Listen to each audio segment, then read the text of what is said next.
السلام علیکم ورحمۃ اللہ وبرکاتہ۔ قصص الفلاح یوٹیوب چینل پر خوش آمدید۔ اگر آپ روزانہ ایمان افروز واقعات سننا چاہتے ہیں تو آگے بڑھنے سے پہلے ہمارے چینل کو سبسکرائب کر لیں اور بیل آئیکن کو دبا دیں، ساتھ میں نوٹیفیکیشن کو بھی آن کر لیں۔ تو چلیے شروع کرتے ہیں۔ آج ہم سنیں گے حضرت ابراہیم علیہ السلام کا واقعہ۔ ہم آج کی ویڈیو میں مندرجہ ذیل عنوانات پر بات کریں گے۔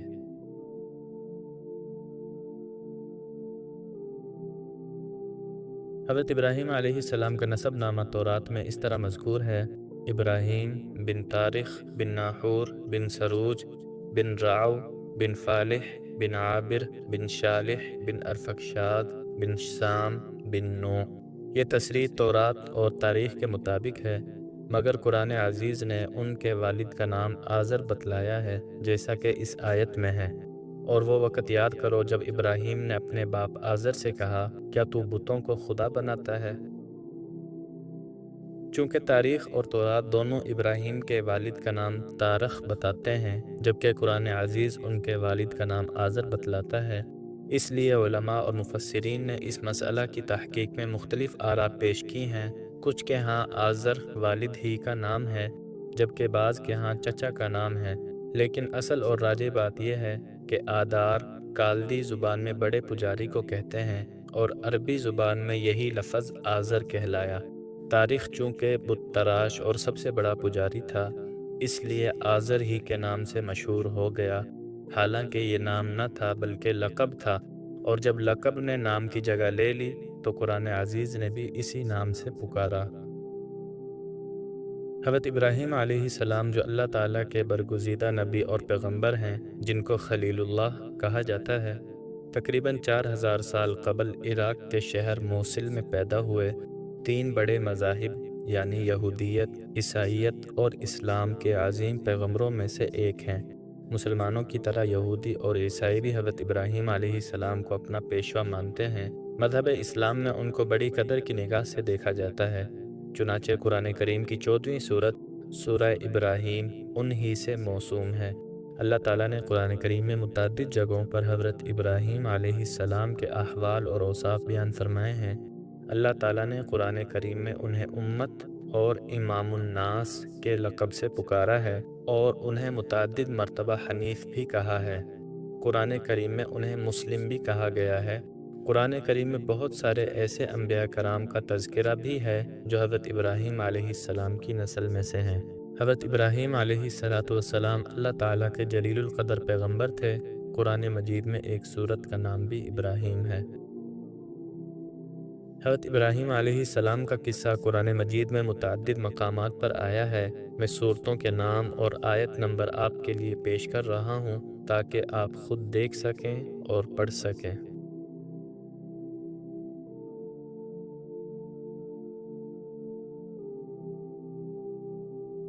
حضرت ابراہیم علیہ السلام نے ایک ایسے ماحول میں آنکھ کھولی جو شرکیہ خرافات میں غرق، اور جس گھر میں جنم لیا وہ بھی شرک و خرافات کا مرکز تھا، بلکہ ان ساری خرافات کو حکومت وقت اور آپ کے والد کی معاونت اور سرپرستی حاصل تھی۔ اس شہر کے لوگ ان دنوں سورج، چاند اور ستاروں کی عبادت کرتے تھے۔ اس کے علاوہ وہ لوگ لکڑی، پتھر اور کسی بھی دھات کے بنے ہوئے مورتی کی بھی عبادت کرتے تھے۔ یہ ساری چیزیں لوگوں کے گھروں میں خدا کا درجہ رکھتے تھے، اور لوگ ان چیزوں کی روزانہ عبادت کرتے اور یہ عقیدہ رکھتے تھے کہ ان کے خاندان اور شہر میں اچھی صحت اور قسمت کو سنوارنے کا یہ بہترین ذریعہ ہے۔ حضرت ابراہیم علیہ السلام نے متعدد بار اس طرح کے طریقوں اور رسومات کے خلاف احتجاج کیا، ہر بار اپنے ساتھیوں کی طرف سے سرزنش اور اپنے والد سے غصہ وصول کیا۔ پھر بھی حضرت ابراہیم علیہ السلام نے اصرار کیا کہ بت پرستی جیسے دقیانوسی طریقوں کا کوئی فائدہ نہیں، اور انسانوں کو بے جان چیزوں کے سامنے جھکنے کی ضرورت نہیں۔ تورات یہ بھی بتاتی ہے کہ حضرت ابراہیم علیہ السلام عراق کے قصبے کے باشندے اور اہل فدان میں سے تھے، اور ان کی قوم بت پرست تھی، اور انجیل میں یہ تصریح ہے کہ ان کے والد بڑھئی کا پیشہ کرتے اور اپنی قوم کے مختلف قبائل کے لیے لکڑی کے بت بناتے اور فروخت کیا کرتے تھے۔ مگر اللہ تعالیٰ نے حضرت ابراہیم علیہ السلام کو شروع ہی سے حق کی بصیرت اور رشد و ہدایت عطا فرمائی تھی، اور وہ یہ یقین رکھتے تھے کہ بت نہ سن سکتے ہیں، نہ دیکھ سکتے ہیں، اور نہ کسی کی پکار کا جواب دے سکتے ہیں، اور نہ نفع اور نقصان کا ان سے کوئی واسطہ، اور نہ لکڑی کے کھلونوں اور دوسری بنی ہوئی چیزوں کے اور ان کے درمیان کوئی فرق اور امتیاز ہے۔ وہ صبح اور شام آنکھ سے دیکھتے تھے کہ ان بے جان مورتیوں کو میرا باپ اپنے ہاتھوں سے بناتا اور گھڑتا رہتا ہے، اور جس طرح اس کا جی چاہتا ہے ناک، کان، آنکھیں اور جسم تراش لیتا ہے اور پھر خریدنے والوں کے ہاتھ فروخت کر دیتا ہے۔ تو کیا یہ خدا ہو سکتے ہیں یا خدا کے مثل اور ہمسر کہے جا سکتے ہیں؟ حضرت ابراہیم علیہ السلام نے جب یہ دیکھا کہ قوم بت پرستی، ستارہ پرستی اور مظاہر پرستی میں اس قدر مگن ہے کہ خدائے برتر کی قدرت اور اس کی یکتائی اور بے نیازی کا تصور بھی ان کے دلوں میں باقی نہیں رہا، اور ان کے لیے خدا کی وحدانیت کے عقیدے سے زیادہ کوئی حیرت کی بات نہیں رہی، تب حضرت ابراہیم علیہ السلام نے کوشش کی اور ایک خدا کے بھروسے ان کے سامنے دین حق کا پیغام رکھا اور یوں اعلان کیا: اے قوم، یہ کیا ہے جو میں دیکھ رہا ہوں کہ تم اپنے ہاتھ سے بنائے ہوئے بتوں کی پوجا میں لگے ہوئے ہو؟ کیا تم اس قدر غفلت میں ہو کہ جس بے جان لکڑی کو اپنے اوزاروں سے تراش کر مجسمے تیار کرتے ہو، اور اگر وہ مرضی کے مطابق نہ بنے تو ان کو توڑ کر دوسرے بنا لیتے ہو، بنا لینے کے بعد پھر انہی کو پوجنے اور فائدہ اور نقصان کا مالک بھی سمجھنے لگتے ہو؟ تم اس بت پرستی سے باز آ جاؤ، خدائی کی یکتائی کے گیت گاؤ اور اسی ایک مالک حقیقی کے سامنے سر جھکاؤ جو میرا، تمہارا اور کل کائنات کا خالق و مالک ہے۔ مگر قوم نے آپ کی آواز پر مطلق کان نہ دھرا، اور انہوں نے جلیل القدر پیغمبر کی دعوت حق کا مذاق اڑایا اور پہلے سے بھی زیادہ غرور و سرکشی کا مظاہرہ کیا۔ حضرت ابراہیم علیہ السلام دیکھ رہے تھے کہ شرک کا سب سے بڑا مرکز خود ان کے اپنے گھر میں قائم ہے، اور آزر کی بت پرستی اور بت سازی پوری قوم کے لیے مرجع اور محور بنی ہوئی ہے۔ اس لیے فطرت کا تقاضا ہے کہ دعوت حق اور پیغام صداقت کے ادائے فرض کی شروعات گھر ہی سے ہونی چاہیے۔ اس لیے حضرت ابراہیم علیہ السلام نے سب سے پہلے اپنے والد آزر ہی کو خطاب کیا اور فرمایا: اے باپ، خدا پرستی اور پہچانے خدا کے لیے جو راستہ تو نے اپنایا ہے اور جس کو باپ دادا کا پرانا راستہ بتاتا ہے، یہ گمراہی اور جھوٹی پرستی کی راہ ہے، اور سیدھا راستہ اور حق کی راہ صرف وہی ہے جس کی دعوت میں دے رہا ہوں۔ اے باپ، توحید ہی نجات کا ذریعہ ہے، نہ کہ تیرے ہاتھ کے بنائے ہوئے ان بتوں کی پوجا اور عبادت۔ اس راہ کو چھوڑ اور توحید کی راہ کو مضبوطی کے ساتھ اپنا، تاکہ تجھ کو خدا کی رضا اور دنیا اور آخرت کی کامیابی نصیب ہو۔ مگر افسوس کہ آزر پر حضرت ابراہیم علیہ السلام کی اس نصیحت کا بالکل کوئی اثر نہیں ہوا، بلکہ حق کو ماننے کی بجائے آزر نے بیٹے کو کہا: اے ابراہیم، اگر تو بتوں کی برائی سے باز نہ آئے گا تو میں تجھ کو پتھروں سے مار دوں گا۔ حضرت ابراہیم علیہ السلام نے جب یہ دیکھا کہ معاملہ اب حد سے آگے بڑھ چکا ہے، اور ایک جانب اگر باپ کے احترام کا مسئلہ ہے تو دوسری جانب فرض ادا کرنے کا یعنی توحید کا سوال ہے، تو انہوں نے سوچا اور آخر وہی کیا جو ایسے چنے ہوئے انسان اور اللہ کے عظیم پیغمبر کے لائق تھا۔ انہوں نے باپ کی سختی کا جواب سختی سے نہیں دیا، حقارت اور ذلت کا رویہ نہیں اپنایا، بلکہ نرمی، محبت اور اخلاق کریمانہ کے ساتھ یہ جواب دیا: اے میرے باپ، اگر میری بات کا یہی جواب ہے تو آج سے میرا اور تیرا راستہ الگ ہے۔ میں خدا کے سچے دین اور اس کے پیغام حق کو نہیں چھوڑ سکتا، اور کسی حال میں بتوں کی پوجا نہیں کر سکتا۔ میں آج سے تجھ سے الگ ہوتا ہوں، مگر غائبانہ تیرے لیے خدا کے حضور میں معافی مانگتا رہوں گا تاکہ تجھ کو ہدایت ملے اور تو خدا کے عذاب سے بچ جائے۔ باپ اور بیٹے کے درمیان جب اتفاق کی کوئی صورت نہ بنی اور آزر نے حضرت ابراہیم علیہ السلام کی دعوت توحید اور ہدایت کو قبول نہ کیا، تو حضرت ابراہیم علیہ السلام نے آزر سے جدائی اختیار کر لی اور اپنی دعوت حق اور پیغام رسالت کو وسیع کر دیا، اور اب صرف آزر ہی مخاطب نہ رہا بلکہ پوری قوم کو مخاطب بنا لیا۔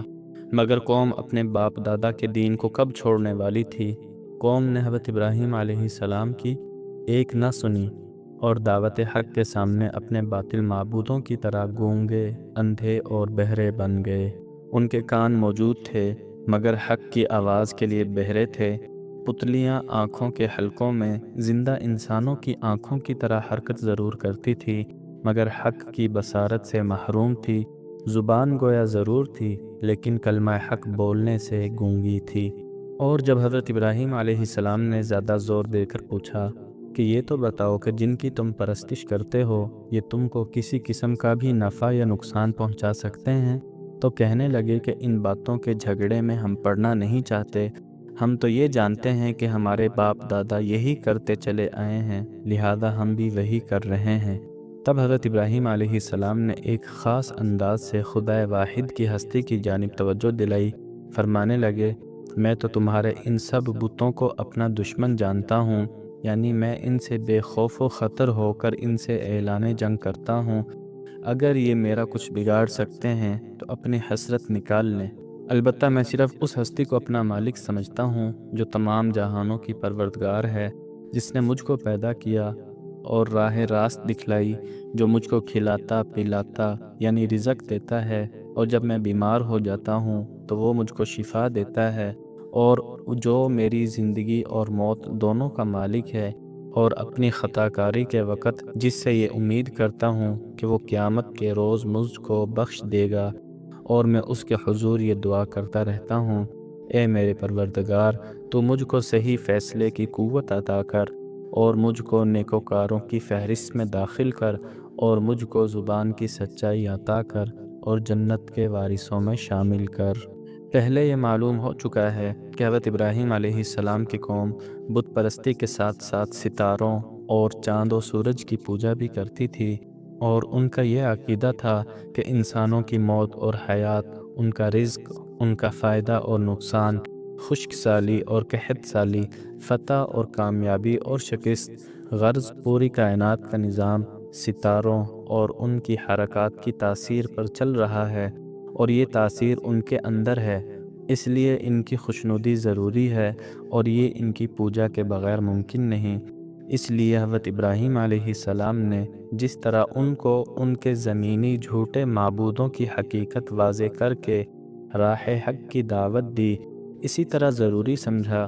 کہ ان کے آسمانی جھوٹے معبودوں کی ناپائیداری اور فنا کے منظر کو پیش کر کے اس حقیقت سے بھی آگاہ کر دیں کہ تمہارا یہ خیال بالکل غلط ہے کہ ان چمکتے ہوئے ستاروں، چاند اور سورج کو خدائی طاقت حاصل ہے۔ ہرگز نہیں، یہ خیال غلط اور جھوٹا عقیدہ ہے، مگر یہ باطل پرست جبکہ اپنے خود ساختہ وہم سے اس قدر ڈرے ہوئے تھے کہ ان کو برا کہنے والے کے لیے ہر آن یہ خیال کرتے تھے کہ وہ ان کے غصے میں آ کر برباد اور تباہ ہو جائے گا، تو ایسے وہم پرستوں کے دلوں میں بلند ستاروں کی پوجا کے خلاف جذبہ پیدا کرنا کچھ آسان کام نہ تھا۔ اس لیے حضرت ابراہیم علیہ السلام نے ان کے دماغوں کے موافق ایک عجیب اور دلچسپ انداز بیان اختیار فرمایا۔ تاروں بھری رات تھی، ایک ستارہ خوب روشن تھا۔ حضرت ابراہیم علیہ السلام نے اس کو دیکھ کر فرمایا، یہ میرا رب ہے، اس لیے کہ اگر ستارے ربوبیت کر سکتے ہیں تو یہ ان میں سب سے ممتاز اور روشن ہے۔ لیکن جب وہ اپنے وقت مقرر پر نظروں سے اوجھل ہو گیا، تب حضرت ابراہیم علیہ السلام نے فرمایا کہ میں چھپ جانے والے کو پسند نہیں کرتا۔ پھر نگاہ اٹھائی تو دیکھا کہ چاند آب و تاب کے ساتھ سامنے موجود ہے۔ اس کو دیکھ کر فرمایا کہ یہ میرا رب ہے، اس لیے کہ یہ خوب روشن ہے اور اپنی ہلکی میٹھی روشنی سے سارے عالم کو منور بنائے ہوئے ہے۔ بس اگر ستاروں کو رب بنانا ہی ہے تو اسی کو کیوں نہ بنا لیا جائے، کیونکہ یہی اس کا زیادہ مستحق نظر آتا ہے۔ اب سحر کا وقت ہونے لگا تو چاند کے بھی ماند پڑ جانے اور روح پوش ہو جانے کا وقت آ پہنچا، اور جس قدر طلوع آفتاب کا وقت قریب ہوتا گیا، چاند کا جسم دیکھنے والوں کی آنکھوں سے اوجھل ہونے لگا۔ تو یہ دیکھ کر حضرت ابراہیم علیہ السلام نے ایک ایسا جملہ فرمایا جس سے چاند کے رب ہونے کی نفی کے ساتھ ساتھ خدائے واحد کی ہستی کی جانب قوم کی توجہ اس خاموشی کے ساتھ پھیر دی کہ قوم اس کا احساس بھی نہ کر سکی۔ فرمایا، اگر میرا حقیقی پروردگار میری رہنمائی نہ کرتا تو میں بھی ضرور گمراہ قوم ہی میں سے ایک فرد ہوتا۔ اس قدر فرمایا اور خاموش ہو گئے۔ تاروں بھری رات ختم ہوئی، چمکتے ستارے اور چاند سب نظروں سے اوجھل ہو گئے۔ کیوں؟ اس لیے کہ اب آفتاب کا روشن چہرہ سامنے آ رہا ہے۔ دن نکل آیا اور وہ پوری آب و تاب کے ساتھ چمکنے دمکنے لگا۔ حضرت ابراہیم علیہ السلام نے سورج کو دیکھ کر فرمایا کہ یہ میرا رب ہے، کیونکہ یہ ستاروں میں سب سے بڑا ہے اور نظام فلکی میں اس سے بڑا ستارہ ہمارے سامنے دوسرا کوئی بھی نہیں ہے۔ لیکن دن بھر چمکنے اور روشن رہنے اور تمام عالم کو روشن کرنے کے بعد وقت مقرر پر اس نے بھی عراق کی سرزمین سے پہلو بچانا شروع کر دیا اور شب تاریک آہستہ آہستہ سامنے آنے لگی اور آخر کار سورج بھی نظروں سے غائب ہو گیا۔ اب وقت آ پہنچا کہ حضرت ابراہیم علیہ السلام اصل حقیقت کا اعلان کر دیں اور قوم کو لاجواب بنا دیں کہ ان کے عقیدے کے مطابق اگر ان کواکب کو ربوبیت اور معبودیت حاصل ہے تو اس کی کیا وجہ ہے کہ ہم سے بھی زیادہ ان میں تغیرات نمایاں ہیں اور یہ جلد جلد ان کے اثرات سے متاثر ہوتے ہیں، اور اگر معبود ہیں تو جس طرح چمکتے نظر آتے تھے اسی طرح کیوں نہ چمکتے رہے۔ چھوٹے ستاروں کی روشنی کو ماہتاب نے کیوں ماند کر دیا اور ماہتاب کے رخ روشن کو آفتاب کے نور نے کیوں بے نور بنا دیا؟ بس اے قوم، میں ان مشرکانہ عقائد سے بری ہوں اور شرک کی زندگی سے بیزار ہوں۔ بلا شبہ میں نے اپنا رخ صرف اسی ایک خدا کی جانب کر لیا ہے جو آسمانوں اور زمینوں کا خالق ہے۔ میں حنیف ہوں اور مشرک نہیں ہوں۔ اب قوم سمجھی کہ یہ کیا ہوا۔ ابراہیم نے تو ہمارے تمام ہتھیار بیکار اور ہمارے تمام دلائل روند ڈالے۔ اب ہم ابراہیم کے ان مضبوط اور پکے ثبوت کا کس طرح جواب دیں گے اور اس کی روشن دلیل کا کیا رد کریں گے؟ وہ اس کے لیے بالکل بے بس اور لاچار تھے، اور جب کوئی چارہ نہ رہا تو توحید کے ماننے اور حق کی آواز کو قبول کر لینے کی بجائے ابراہیم علیہ السلام سے جھگڑنے لگے اور اپنے جھوٹے معبودوں سے ڈرانے لگے کہ وہ تیری توہین کا تجھ سے ضرور بدلہ لیں گے اور تجھ کو اس کا نتیجہ بھگتنا پڑے گا۔ حضرت ابراہیم علیہ السلام نے فرمایا، کیا تم مجھ سے جھگڑتے ہو اور اپنے بتوں سے مجھ کو ڈراتے ہو، حالانکہ خدا تعالیٰ نے مجھ کو صحیح راہ دکھلا دی ہے اور تمہارے پاس گمراہی کے سوا کچھ بھی نہیں؟ مجھے تمہارے بتوں کی کوئی پرواہ نہیں، جو کچھ میرا رب چاہے گا وہی ہوگا۔ تمہارے بت کچھ بھی نہیں کر سکتے۔ کیا تم کو ان باتوں سے کوئی نصیحت حاصل نہیں ہوتی؟ تم کو تو خدا کی نافرمانی کرنے اور اس کے ساتھ بتوں کو شریک ٹھہرانے میں بھی کوئی خوف نہیں آتا، جس کے لیے تمہارے پاس ایک دلیل بھی نہیں، اور مجھ سے یہ توقع رکھتے ہو کہ خدا واحد کا ماننے والا ہو کر میں تمہارے بتوں سے ڈر جاؤں گا۔ کاش کہ تم سمجھتے کون مفسد ہے اور کون مصلح اور امن پسند۔ بہرحال اللہ تعالیٰ کی جانب سے یہ وہ عظیم الشان حجت تھی جو اللہ تعالیٰ نے حضرت ابراہیم علیہ السلام کی زبان سے بت پرستی کے خلاف ہدایت اور تبلیغ کے بعد ستارہ پرستی کے رد میں ظاہر فرمائی، اور ان کی قوم کے مقابلے میں ان کو روشن دلائل اور براہین کے ساتھ سربلندی عطا فرمائی۔ اس بارے میں پوری امت کا اتفاق ہے کہ حضرت ابراہیم علیہ السلام نے کبھی کواکب پرستی نہیں کی اور ان کی تمام زندگی شرک کی گندگیوں سے پاک ہے، اور سورج، چاند اور ستاروں کو اپنا معبود کہنا اپنی قوم کو لاجواب کرنے کے لیے تھا، اور وہ حضرت ابراہیم علیہ السلام کے دلائل سے واقعی لاجواب بھی ہو گئے تھے۔ غرض ان تمام روشن دلائل اور براہین کے بعد بھی جب قوم نے دعوت اسلام کو قبول نہ کیا اور بت پرستی اور ستارہ پرستی میں اسی طرح مبتلا رہے، تو حضرت ابراہیم علیہ السلام نے ایک دن تمام لوگوں کے سامنے اعلان جنگ کر دیا کہ میں تمہارے ان بتوں کے متعلق ایک ایسی چال چلوں گا جو تم کو بے بس کر کے ہی چھوڑے گی۔ حضرت ابراہیم علیہ السلام نے سوچا کہ اب مجھ کو رشد و ہدایت کی دعوت کے لیے ایسا پہلو اختیار کرنا چاہیے جس سے لوگوں کو یہ مشاہدہ ہو جائے کہ واقعی ہمارے دیوتا صرف لکڑیوں اور پتھروں کی مورتیاں ہیں جو گونگی بھی ہیں، بہری بھی ہیں اور اندھی بھی، اور دلوں میں یہ یقین راسخ ہو جائے کہ اب تک ان کے متعلق ہمارے کاہنوں اور سرداروں نے جو کچھ کہا تھا وہ بالکل غلط اور بے سر و پا بات تھی، اور حضرت ابراہیم علیہ السلام کی بات درست ہے۔ اگر ایسی کوئی صورت بن آئی تو پھر میرے لیے تبلیغ حق کے لیے آسان راہ نکل آئے گی۔ یہ سوچ کر انہوں نے ایک نظام عمل تیار کیا جس کو کسی پر ظاہر نہیں ہونے دیا، اور اس کی ابتدا اس طرح کی کہ باتوں باتوں میں اپنی قوم کے چند افراد سے یہ کہہ دیا کہ میں تمہارے بتوں کے ساتھ ایک خفیہ چال چلوں گا۔ گویا اس طرح ان کو متنبہ کرنا تھا کہ اگر تمہارے دیوتاؤں میں کچھ قدرت ہے جیسا کہ تم دعویٰ کرتے ہو تو وہ میری چال کو باطل کریں اور مجھ کو مجبور کر دیں کہ میں ایسا نہ کر سکوں، مگر چونکہ بات صاف نہ تھی اس لیے قوم نے اس جانب کچھ توجہ نہ دی، اور حسن اتفاق یہ کہ قریب ہی زمانے میں قوم کا ایک مذہبی میلہ پیش آ گیا۔ جب سب لوگ اس کے لیے چلنے لگے تو کچھ لوگوں نے حضرت ابراہیم علیہ السلام سے بھی اصرار کیا کہ وہ بھی ساتھ چلیں۔ حضرت ابراہیم علیہ السلام نے اول انکار فرمایا، اور جب اس جانب سے اصرار بڑھنے لگا تو آپ نے ستاروں کی جانب نگاہ اٹھائی اور فرمانے لگے، میں آج کچھ بیمار سا ہوں۔ چونکہ حضرت ابراہیم علیہ السلام کی قوم ستارہ پرستی میں مبتلا تھی، اس لیے وہ یہ سمجھے کہ ابراہیم کسی نحس ستارے کے اثر بد میں مبتلا ہیں، اور یہ سوچ کر بغیر کسی وضاحت کے حضرت ابراہیم علیہ السلام کو چھوڑ کر میلے میں چلے گئے۔ اب جب کہ ساری قوم، بادشاہ، کاہن اور مذہبی پیشوا میلے میں مصروف اور شراب و کباب میں مشغول تھے، تو حضرت ابراہیم علیہ السلام نے سوچا کہ وقت آ گیا ہے کہ اپنی تدبیر کی تکمیل کروں اور مشاہدہ کی صورت میں لوگوں پر واضح کر دوں کہ ان کے دیوتاؤں کی کیا حقیقت ہے۔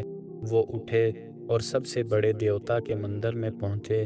دیکھا تو وہاں دیوتاؤں کے سامنے قسم قسم کے حلووں، پھلوں، میووں اور مٹھائیوں کے چڑھاوے رکھے تھے۔ حضرت ابراہیم علیہ السلام نے طنزیہ لہجے میں ان مورتیوں سے خطاب کر کے کہا، یہ سب کچھ موجود ہے، ان کو کھاتے کیوں نہیں؟ پھر کہنے لگے کہ میں بات کر رہا ہوں، کیا بات ہے کہ تم جواب نہیں دیتے؟ اور پھر ان سب کو توڑ پھوڑ ڈالا اور سب سے بڑے بت کے کندھے پر کلہاڑی رکھ کر واپس چلے گئے۔ جب لوگ میلے سے واپس آئے تو مندر میں بتوں کا یہ حال پایا، سخت غصے ہوئے اور ایک دوسرے سے دریافت کرنے لگے کہ یہ کیا ہوا اور یہ کس نے کیا۔ ان میں وہ لوگ بھی تھے جن کے سامنے حضرت ابراہیم علیہ السلام اشارے میں یہ بات کہہ چکے تھے، اور انہوں نے فوراً کہا کہ یہ اس شخص کا کام ہے جس کا نام ابراہیم ہے، وہی ہمارے دیوتاؤں کا دشمن ہے۔ کاہنوں اور سرداروں نے جب یہ سنا تو غم اور غصے سے سرخ ہو گئے اور کہنے لگے کہ اس کو مجمع کے سامنے پکڑ کر لاؤ تاکہ سب لوگ دیکھ لیں کہ مجرم کون ہے۔ حضرت ابراہیم علیہ السلام سامنے لائے گئے تو بڑے رعب سے انہوں نے پوچھا، کیوں ابراہیم، ہمارے دیوتاؤں کے ساتھ یہ سب کچھ تو نے کیا ہے؟ حضرت ابراہیم علیہ السلام نے دیکھا کہ اب وہ بہترین موقع آ گیا ہے جس کے لیے میں نے یہ تدبیر اختیار کی۔ سارا مجمع موجود ہے، تمام لوگ دیکھ رہے ہیں کہ ان کے دیوتاؤں کا کیا حشر ہو گیا، اس لیے اب کاہنوں اور مذہبی پیشواؤں کو عوام کی موجودگی میں ان کے باطل عقیدے پر نادم کر دینے کا وقت ہے، تاکہ عوام کو بھی یہ معلوم ہو جائے کہ آج تک ان کے دیوتاؤں کے متعلق جو کچھ ہم سے کاہنوں اور پجاریوں نے کہا تھا یہ سب ان کا مکر و فریب تھا۔ حضرت ابراہیم علیہ السلام نے جواب دیا کہ ان میں سے اس بڑے بت نے یہ کام کیا ہے، بس اگر یہ تمہارے دیوتا بولتے ہوں تو ان سے دریافت کر لو۔ حضرت ابراہیم علیہ السلام کے اس پکے ثبوت اور دلیل کا کاہنوں اور پجاریوں کے پاس کیا جواب ہو سکتا تھا؟ وہ شرمندگی میں ڈوبے ہوئے تھے، دلوں میں ذلیل اور رسوا ہو رہے تھے اور سوچتے تھے کہ کیا جواب دیں۔ تمام لوگ بھی آج سب کچھ سمجھ گئے اور انہوں نے اپنی آنکھوں سے وہ منظر دیکھ لیا جس کے لیے وہ تیار نہ تھے، اور آخرکار چھوٹے اور بڑے سب ہی کو دل میں یہ ماننا پڑا کہ ابراہیم ظالم نہیں ہیں، بلکہ ظالم تو ہم خود ہیں کہ ایسے بے دلیل اور جھوٹے عقیدے پر یقین رکھتے ہیں۔ تب نہایت شرمندگی کے ساتھ سر جھکا کر کہنے لگے، اے ابراہیم، تو اچھی طرح جانتا ہے کہ ان دیوتاؤں میں بولنے کی طاقت نہیں، یہ تو بے جان مورتیاں ہیں۔ تو اب حضرت ابراہیم علیہ السلام نے مختصر مگر جامع الفاظ میں ان کو نصیحت بھی کی اور ملامت بھی کیا، اور بتایا کہ جب یہ دیوتا نہ نفع پہنچا سکتے ہیں اور نہ نقصان، تو پھر یہ خدا اور معبود کیسے ہو سکتے ہیں؟ افسوس کہ تم اتنا بھی نہیں سمجھتے یا عقل سے کام نہیں لیتے۔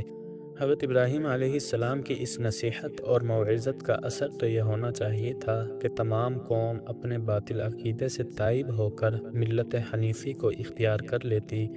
اور کج روی چھوڑ کر راہ مستقیم پر گامزن ہو جاتی، لیکن دلوں کا ٹیڑھا پن، نفوس کی سرکشی، متمردانہ ذہنیت اور باطنی خباثت نے اس جانب نہ آنے دیا، اور اس کے برعکس ان سب نے حضرت ابراہیم علیہ السلام کی عداوت اور دشمنی کا نعرہ بلند کر دیا اور ایک دوسرے سے کہنے لگے کہ اگر دیوتاؤں کی خوشنودی چاہتے ہو تو اس کو اس گستاخی اور مجرمانہ حرکت پر سخت سزا دو اور دہکتی ہوئی آگ میں جلا ڈالو تاکہ اس کی تبلیغ اور دعوت کا قصہ ہی پاک ہو جائے۔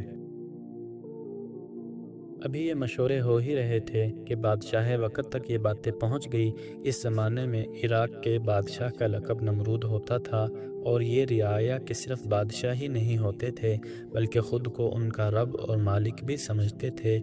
اور رعایا بھی دوسرے دیوتاؤں کی طرح ان کو اپنا خدا اور معبود مانتی اور ان کی بھی اسی طرح پرستش کرتی تھی جس طرح دیوتاؤں کی، بلکہ ان سے بھی زیادہ ادب اور احترام کے ساتھ پیش آتے تھے۔ نمرود کو جب یہ معلوم ہوا تو آپے سے باہر ہو گیا اور سوچنے لگا کہ اس شخص کی پیغمبرانہ تبلیغ و دعوت کی سرگرمیاں اگر اسی طرح جاری رہیں تو یہ میری ربوبیت، ملوکیت اور الوہیت سے بھی سب رعایا کو دور کر دے گا،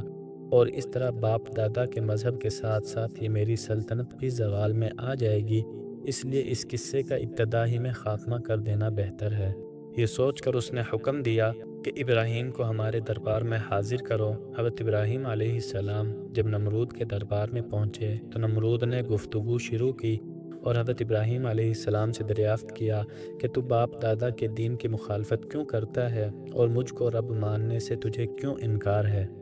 حضرت ابراہیم علیہ السلام نے فرمایا کہ میں خدائے واحد کا پرستار ہوں، اس کے علاوہ کسی کو اس کا شریک نہیں مانتا، ساری کائنات اور تمام عالم اسی کی مخلوق ہے اور وہی ان سب کا خالق و مالک ہے۔ تو بھی اسی طرح ایک انسان ہے جس طرح ہم سب انسان ہیں، پھر تو کس طرح رب یا خدا ہو سکتا ہے؟ اور کس طرح یہ گونگے، بہرے، لکڑی کے بت خدا ہو سکتے ہیں؟ میں صحیح راہ پر ہوں اور تم سب غلط راہ پر ہو، اس لیے میں تبلیغ حق کو کسی طرح نہیں چھوڑ سکتا اور تمہارے باپ دادا کے خود ساختہ دین کو کیسے اختیار کر سکتا ہوں؟ نمرود نے حضرت ابراہیم علیہ السلام سے دریافت کیا کہ اگر میرے علاوہ تیرا کوئی اور رب ہے تو اس کا ایسا وصف بیان کر جس کی قدرت مجھ میں نہ ہو۔ تب حضرت ابراہیم علیہ السلام نے فرمایا کہ میرا رب تو وہ ہے جس کے قبضے میں موت اور حیات ہے، وہی موت دیتا ہے اور وہی زندگی بخشتا ہے۔ نمرود کہنے لگا، اس طرح موت و حیات تو میرے قبضہ میں ہیں، اور یہ کہہ کر اسی وقت ایک بے قصور شخص کے متعلق جلاد کو حکم دیا کہ اس کی گردن اڑا دو اور موت کے گھاٹ اتار دو۔ جلاد نے فوراً حکم کی تعمیل کی اور اس کو مار دیا، اور ایک قتل کے سزا یافتہ مجرم کو جیل سے باہر لا کر حکم دیا کہ جاؤ، ہم نے تمہاری جان بخشی۔ پھر حضرت ابراہیم علیہ السلام کی جانب متوجہ ہو کر کہنے لگا، دیکھا میں کس طرح زندگی بخشتا ہوں اور موت دیتا ہوں، پھر تیرے خدا کی کیا خصوصیت رہی؟ حضرت ابراہیم علیہ السلام سمجھ گئے کہ نمرود یا تو موت اور حیات کی اصل حقیقت سے ناآشنا ہے یا پھر لوگوں اور رعایا کو مغالطہ دینا چاہتا ہے تاکہ وہ اس فرق کو نہ سمجھ سکیں، اور زندگی بخشنا اس کا نام نہیں بلکہ عدم سے وجود میں لانے کا نام زندگی بخشنا ہے، اور اسی طرح کسی کو قتل یا پھانسی سے بچا لینا موت کا مالک ہونا نہیں۔ موت کا مالک وہی ہے جو روح کو انسان کے جسم سے نکال کر اپنے قبضے میں کر لیتا ہے۔ اس لیے حضرت ابراہیم علیہ السلام نے اس دلیل کو نظر انداز کر کے سمجھانے کا ایک دوسرا طریقہ اختیار کیا اور ایسی دلیل پیش کی جس کا صبح اور شام ہر شخص آنکھوں سے مشاہدہ کرتا ہے۔ حضرت ابراہیم علیہ السلام نے فرمایا، میں اس ہستی کو اللہ کہتا ہوں جو روزانہ سورج کو مشرق سے لاتا ہے اور مغرب کی طرف لے جاتا ہے، بس اگر تو بھی اسی طرح خدائی کا دعویٰ کرتا ہے تو اس کے خلاف سورج کو مغرب سے نکال کر لا اور مشرق میں چھپا۔ یہ سن کر نمرود مبہوت اور لاجواب ہو کر رہ گیا، اور اس طرح حضرت ابراہیم علیہ السلام کی زبان سے نمرود پر خدا تعالیٰ کی حجت پوری ہوئی۔ تاہم آزر، عام لوگ اور نمرود میں سے کسی نے بھی صراط مستقیم کو اختیار نہ کیا، بلکہ قبول حق سے یہ لوگ منحرف ہی رہے، اور اتنا ہی نہیں بلکہ اس کے برعکس اپنی ندامت اور ذلت سے متاثر ہو کر بہت زیادہ غیظ و غضب میں آ گئے، اور بادشاہ سے رعایا تک سب نے متفقہ فیصلہ کر لیا کہ ان دیوتاؤں کی توہین اور باپ دادا کے دین کی مخالفت میں ابراہیم کو دہکتی آگ میں جلا دینا چاہیے، کیونکہ ایسے سخت مجرم کی یہی سزا ہو سکتی ہے، اور دیوتاؤں کی تحقیر کا انتقام اسی طرح لیا جا سکتا ہے۔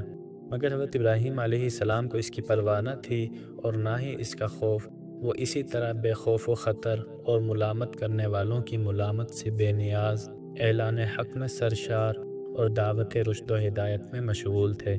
جبکہ دوسری طرف نمرود اور قوم نے ابراہیم علیہ السلام کی سزا کے لیے ایک مخصوص جگہ بنوائی، اور اس میں کئی روز مسلسل آگ دہکائی گئی، حتیٰ کہ اس کے شعلوں سے قرب و جوار کی اشیاء تک جلنے لگی۔ جب اس طرح بادشاہ اور قوم کو کامل اطمینان ہو گیا کہ اب ابراہیم کے بچ نکلنے کی کوئی صورت باقی نہیں، تب ایک منجنیق میں حضرت ابراہیم علیہ السلام کو بٹھا کر دہکتی ہوئی آگ میں پھینک دیا گیا۔ اس وقت آگ میں جلانے کی تاثیر رکھنے والے رب نے آگ کو حکم دیا کہ وہ ابراہیم پر اپنی جلن کا اثر نہ کرے اور اس کے حق میں سلامتی کے ساتھ سرد پڑ جائے۔ آگ اس وقت حضرت ابراہیم علیہ السلام کے حق میں برد و سلام بن گئی، اور دشمن ان کو کسی قسم کا نقصان نہ پہنچا سکے، اور حضرت ابراہیم علیہ السلام دہکتی ہوئی آگ سے سالم اور محفوظ دشمنوں کے نرغے سے نکل گئے۔ اور جب خدا تعالیٰ نے دشمنوں کے ارادوں کو ذلیل اور رسوا کر کے حضرت ابراہیم علیہ السلام کے حق میں آگ کو ٹھنڈا کر دیا، تو اب حضرت ابراہیم علیہ السلام نے ارادہ کیا کہ کسی دوسری جگہ جا کر پیغام الہی سنائیں اور دعوت حق پہنچائیں، اور یہ سوچ کر فدان آرام سے حضرت ابراہیم علیہ السلام نے ہجرت کا ارادہ کر لیا، جو کہ حضرت ابراہیم علیہ السلام کی پیدائش کی جگہ تھی۔